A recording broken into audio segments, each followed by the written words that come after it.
పళ్ళు నాలుక ఈ రెండు కలిసి సహజీవనం చేస్తుంటాయి నోట్లో, ఎప్పుడూ కలిసే ఉంటాయి.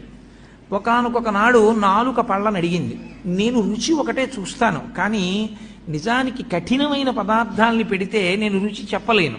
ఓ పాలకాయలని చేస్తారు, అవి నేను చప్పరించలేను, కానీ మీరు పాపం కష్టపడి వాటిని నవిలి గుండ చేసి నా మీద పెడతారు.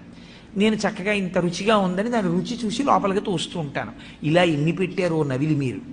కాబట్టి మీరు నాకు ఎంతో ఉపకారం చేశారు, మీతో కలిసి ఉన్నందుకు నాకు ఈ ప్రయోజనం వచ్చింది. మీకు నేను ఏదైనా ఉపకారం చేద్దాం అనుకుంటున్నాను.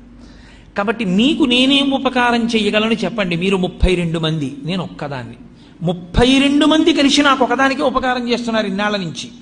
నేను ఒక్కదాన్ని మీ 32 మందికి కూడా ఏదైనా ఉపకారం చేస్తాను, ఏం చెయ్యమంటారని అడిగితే పళ్ళు అన్నాయి, మాకు నువ్వు చెయ్యగలిగిన ఉపకారం ఒకటే, మేము పెట్టినదంతా తిను చక్కగా, పనికి మాలిన మాటలు మాత్రం మాట్లాడకు. ఎందుకంటే నువ్వు పనికి మాలిన మాటలు మాట్లాడడం వల్ల ఊళ్ళో వాళ్ళు అంటున్నారు నీ పళ్ళు రాలగొడతానంటున్నారు. మేం చేసిన తప్పే, మాట్లాడింది నువ్వా, రాలవలసింది మేమా? సత్సంగం లేకపోతే వచ్చేటటువంటి వ్యతిరేక పరిణామం కూడా అలాగే ఉంటుంది.